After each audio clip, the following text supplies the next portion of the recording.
Hello बच्चों, राम राम, आदाब, सत श्री अकाल।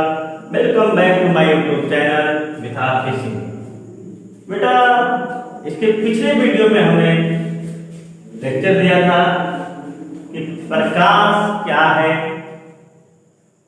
तथा प्रकाश के गुण के बारे में चर्चा की। हम आशा करते हैं कि आपको पिछला वीडियो समझ में आया होगा। आज हम बात करेंगे बेटा, यानी प्रकाश से जुड़ी बातें, वो भी ये समझना है कि प्रकाश किरण क्या होती है। यानी प्रकाश किरण क्या होती है। तो बेटा बात करेंगे प्रकाश किरण की। प्रकाश किरण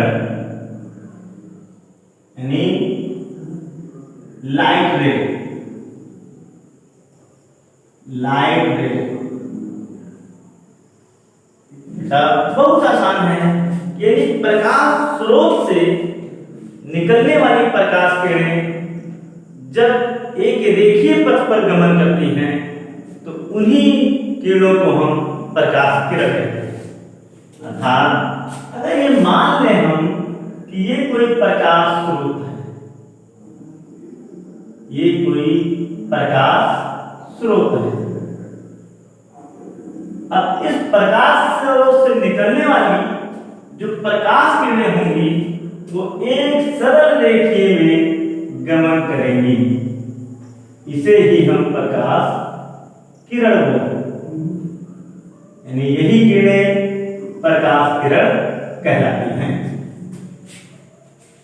अब बात करते हैं बेटा प्रकाश किरण से जुड़ी संबंधित बातें, यानी प्रकाश किरण पुंज क्या होती है। What is the beam of light. प्रकाश किरण पुंज। तो प्रकाश किरण पुंज यानी बीम ऑफ लाइट। तो बेटा ध्यान रखिएगा, जब भी बात पुंज की हो तो एक स्पष्ट है कि वह प्रकाश किरणें एक नहीं बल्कि समूह में गमन करती हैं, एक ही दिशा में गमन करती हैं और एक साथ अनेक प्रकाश किरणें जब एक ही माध्यम में एक ही सरल रेखा में गमन करती हैं तो उन्हीं प्रकाश किरणों को प्रकाश पुंज के नाम से जाना जाता है। जैसे कोई भी प्रकाश स्रोत है, उससे निकलने वाली प्रकाश किरणें चारों ओर एक साथ एक ही दिशा में गमन करती हैं तो उन्हीं को हम प्रकाश किरण पुंज कहते हैं, बीम ऑफ लाइट। इस आधार पर प्रकाश किरण पुंज तीन प्रकार से व्याख्या की जाती है। पहला है अभिसारी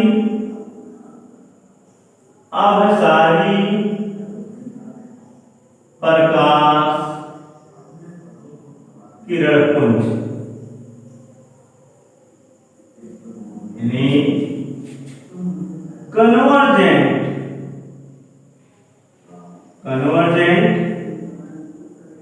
beam of light.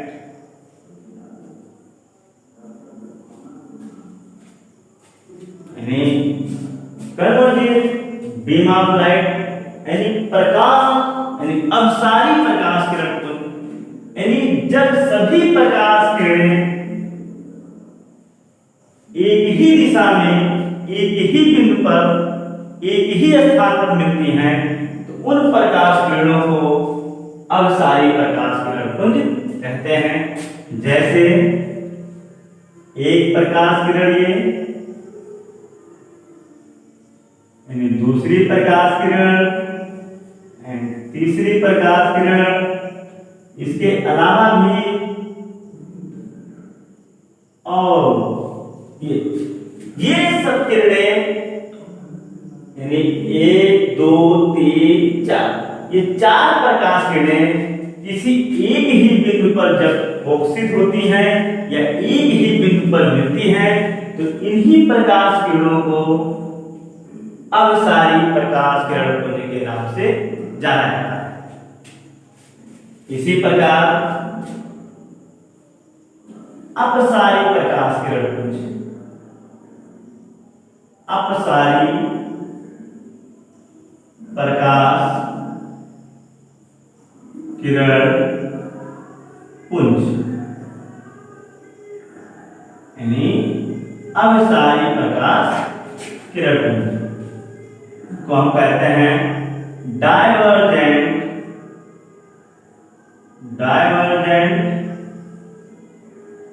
Beam of light.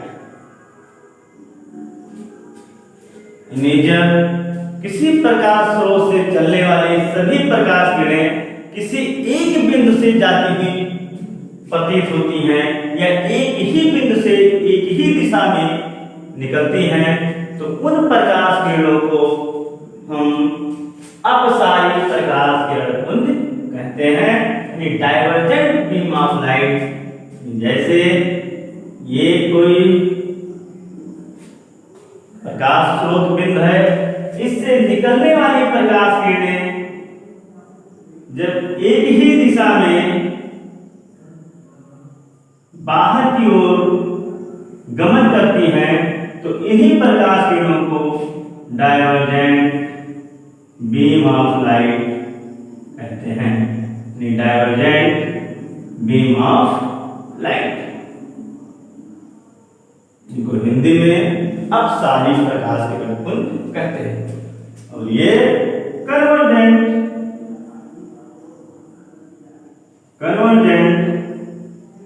Beam of light के नाम से जानी जाती है।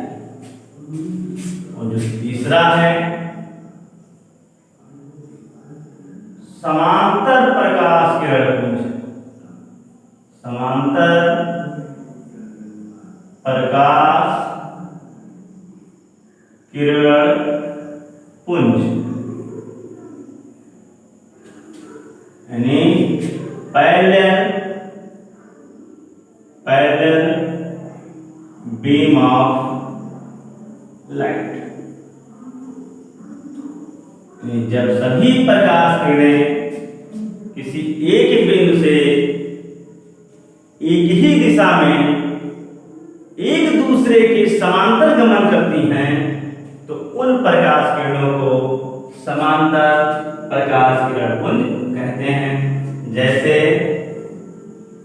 एक प्रकाश किरण, दूसरी प्रकाश किरण, तीसरी प्रकाश किरण, चौथी प्रकाश किरण, ये सभी प्रकाश किरणें एक ही दिशा में एक दूसरे के समांतर संचरित होती हैं तो इन प्रकाश किरणों को समांतर प्रकाश किरण पुंज कहते हैं।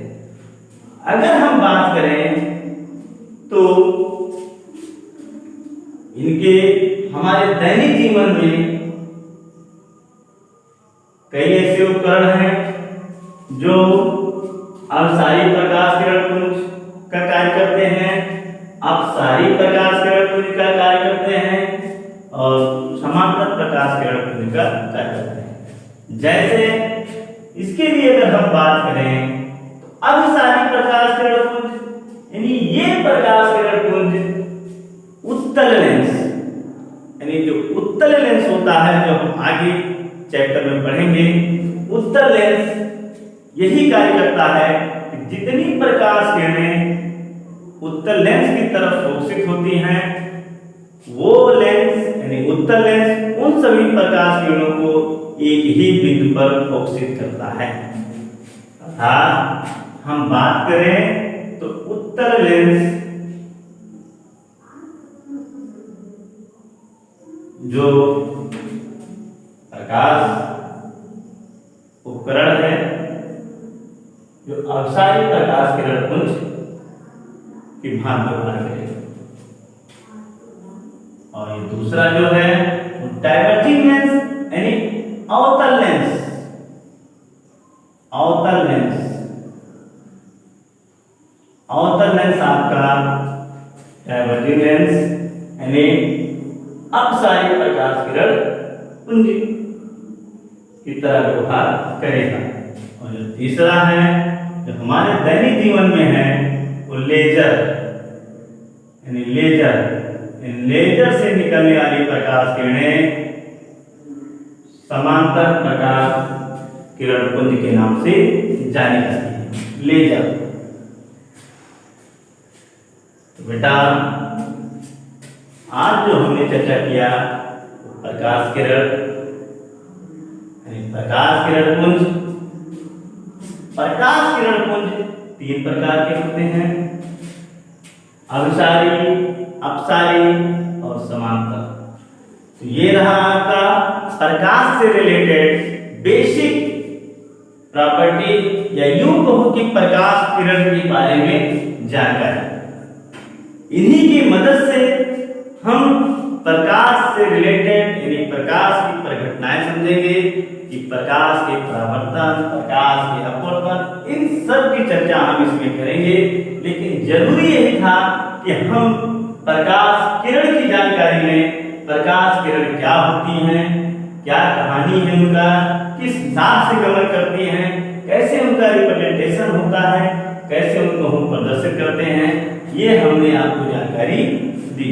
अब इसी के आधार पर हम समझेंगे अगला टॉपिक अगला कॉन्सेप्ट जो आपके बोर्ड से रिलेटेड बहुत ही इंपॉर्टेंट टॉपिक होगा, जहां से बोर्ड एग्जाम में क्वेश्चन भी बनेंगे और भविष्य में या अपने दैनिक जीवन में हम अच्छे से उस चीज को समझेंगे और अनुभव भी करेंगे। अगला टॉपिक है प्रकाश का परावर्तन। जैसा हमने बताया ये क्लास 10 का बेसिक कॉन्सेप्ट है जो आपके बोर्ड एग्जाम में पूछे भी जाते हैं, इसलिए बोर्ड एग्जाम की दृष्टि से बहुत ही महत्वपूर्ण यानी इंपॉर्टेंट है। तो बेटा आज हम बात करेंगे प्रकाश का परावर्तन।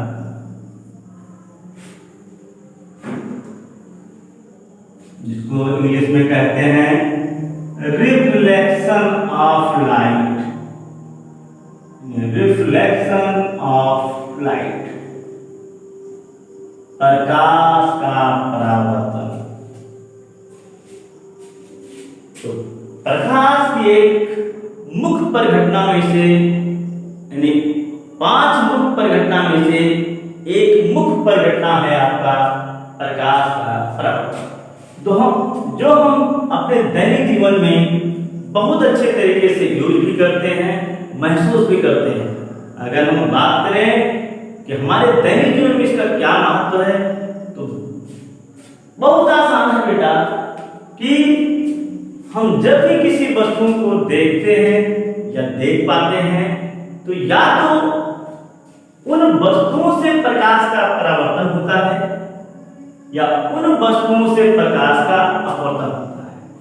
बिना प्रकाश के परावर्तन या बिना प्रकाश के अपवर्तन के बिना हम किसी वस्तु को आसानी से नहीं देख सकते।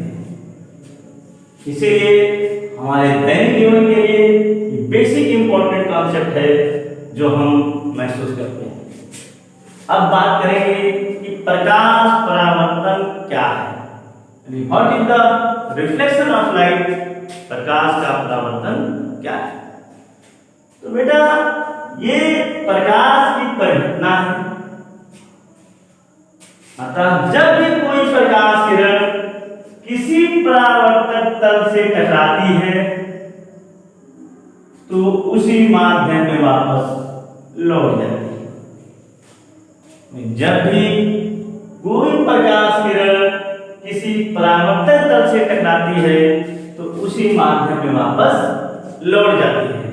प्रकाश के लौटने की ये घटना ही प्रकाश का परावर्तन कहलाती है। अगर बात करें तो ये आपका है परावर्तक तल,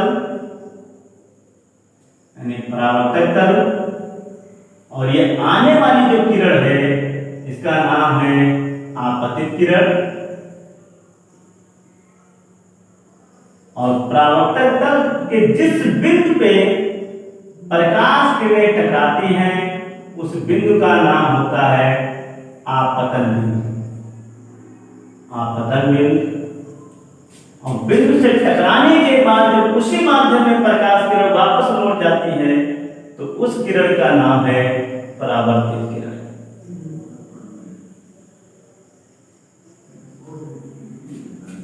ये आपको छोटे छोटे पॉइंट समझ में आने चाहिए। ये परावर्तक तल यानी ये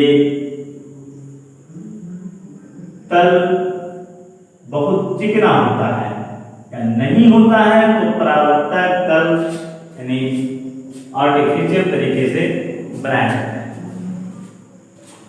अब बात करते हैं कि जब प्रकाश किरणें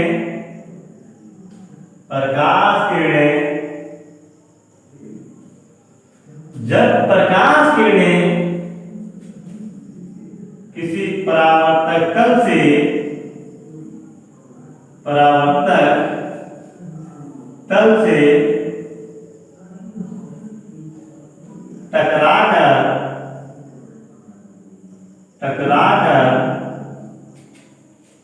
उसी माध्यम में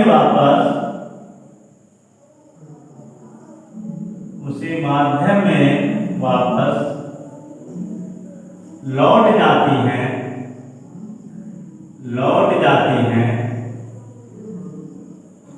तो प्रकाश के लौटने की ये घटना के लौटने की ये घटना प्रकाश का परावर्तन कहलाती है। प्रकाश का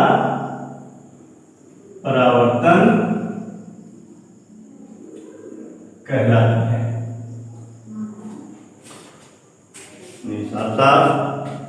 कि जब प्रकाश किरणें किसी परावर्तक तल से टकराकर उसी माध्यम में वापस लौट जाती हैं तो प्रकाश के लौटने की घटना ही प्रकाश का परावर्तन है। अर्थात आपको ध्यान होना चाहिए कि प्रकाश परावर्तन की जो घटना है वो एक माध्यम की घटित घटना है। मतलब जब भी इसकी घटना होगी तो हमेशा एक ही माध्यम में होगी, यानी जिस माध्यम से प्रकाश किरण आएगी उसी माध्यम में वापस लौट जाएगी। ये बेसिक कॉन्सेप्ट यानी बेसिक पॉइंट आपको ध्यान रखना है। और इस दौरान परावर्तक तल की ओर आने वाली जो किरणें होती हैं आपतित किरण के नाम से जानी जाती हैं। और जिस परावर्तक तल के जिस बिंदु पे टकराती हैं उस बिंदु को हम आपतन बिंदु कहते हैं। और आपतन बिंदु से जब प्रकाश किरणें उसी माध्यम में वापस लौट जाती हैं तो उन किरणों को हम परावर्तित किरण कहते हैं। या यूं कहो इंसिडेंट रेज। आपतित किरण को इंग्लिश में हम कहते हैं इंसिडेंट रेज। जिस पॉइंट पे टकराएंगे इंसिडेंट पॉइंट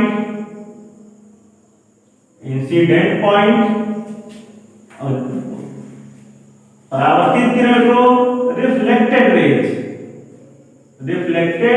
रेज और परावर्तक तल को रिफ्लेक्टेड प्लेन कहते हैं। रिफ्लेक्टेड प्लेन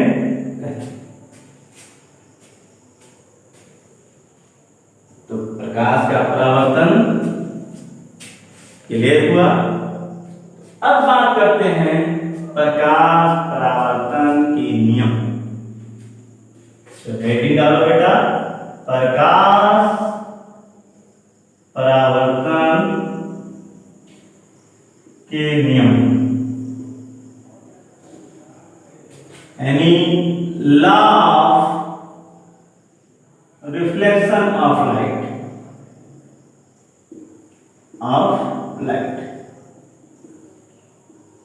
वास्तव में प्रकाश परावर्तन के मुख्य दो नियम हैं।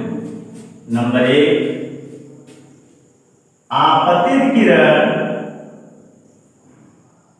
आपतित किरण कामा परावर्तित किरण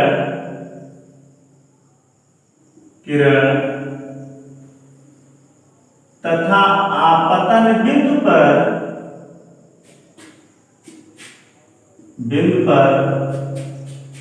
खींचा गया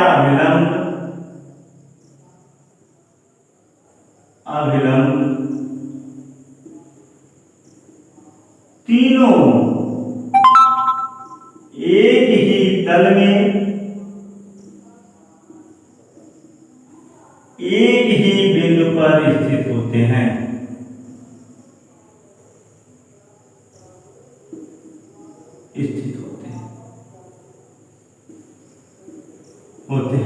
ये प्रकाश परावर्तन का पहला नियम है, यानी आपतित किरण तथा परावर्तित किरण और आपतन बिंदु पर खींचा गया अभिलंब, यानी अभिलंब तीनों एक ही तल में एक ही बिंदु पर स्थित होते हैं। ये प्रकाश परावर्तन का पहला नियम। इनका दूसरा नियम क्या कहता है कि आपतन कोण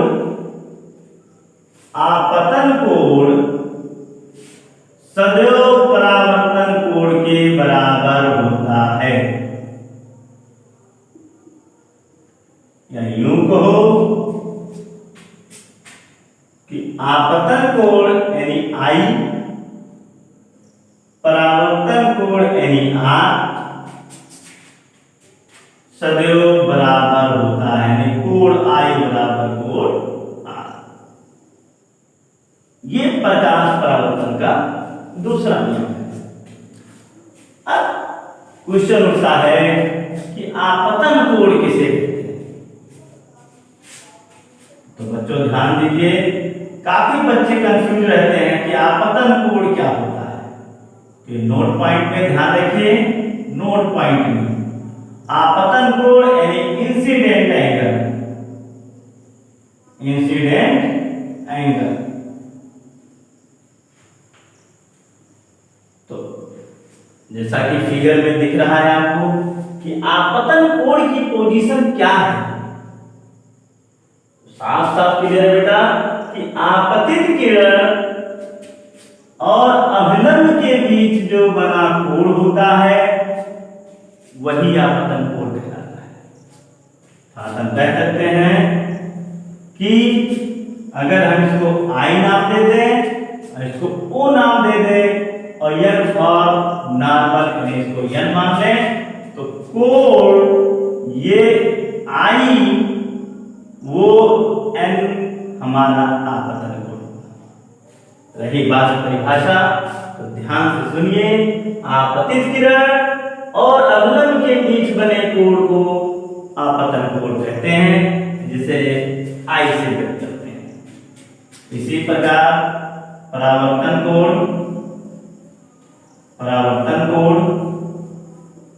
यानी रिफ्लेक्टेड एंगल।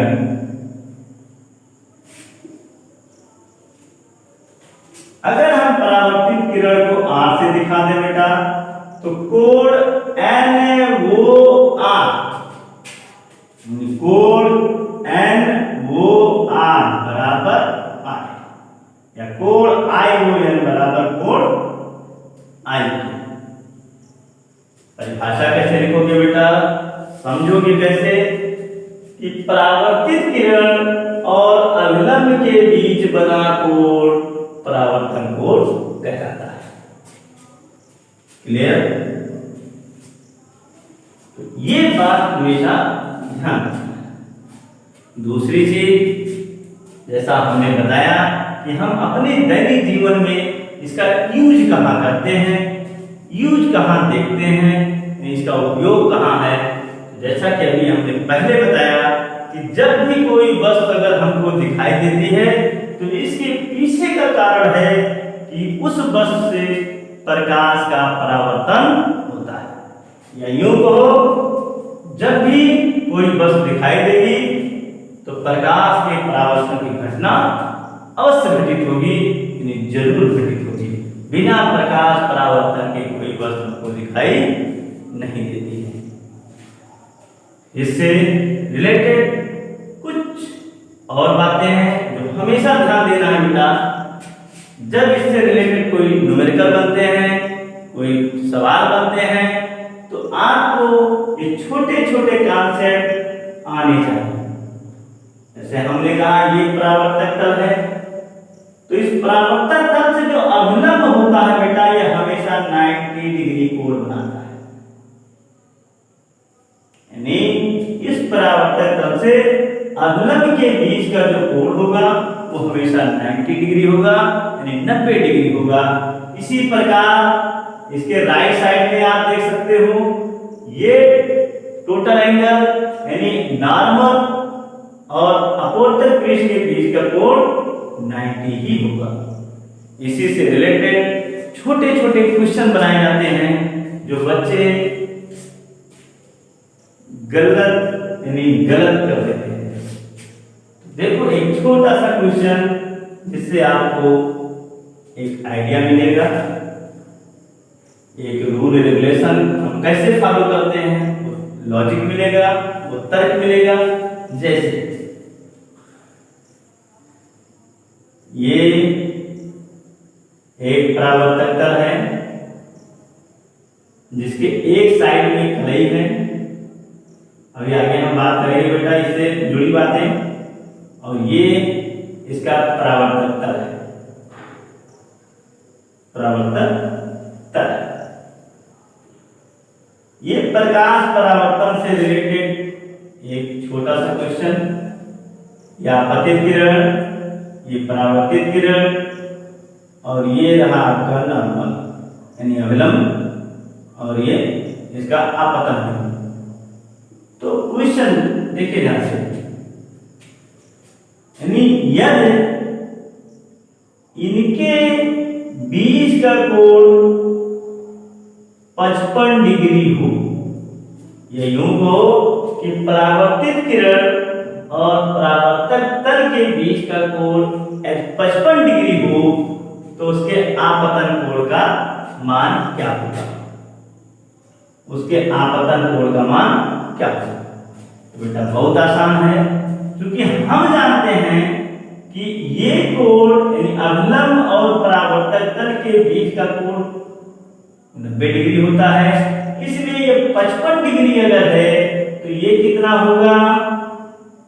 तो हम जानते हैं कि ये कोण टोटल 90 डिग्री है, तो 90 में से क्या करो 55 घटाओ, यानी 90 माइनस 55 होगा। कितना आएगा बेटा? 35 डिग्री। यानी ये कंफर्म है कि कोण R की वैल्यू कितनी है? 35 डिग्री। तो प्रकाश परावर्तन के नियम से यानी law of reflection of light, law of reflection of light क्या, यानी law of reflection of light यानी प्रकाश के परावर्तन का नियम क्या कहता है कि आपतन कोण सदैव परावर्तन कोण के बराबर होता है।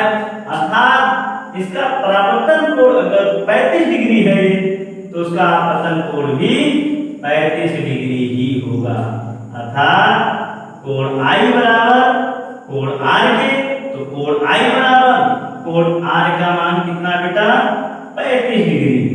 अतः आपतन कोण का मान 35 डिग्री होगा। यही इसका आंसर होगा। इसी से रिलेटेड एंगल कभी ये देके पूछा जा सकता है, कभी आपतन कोण देके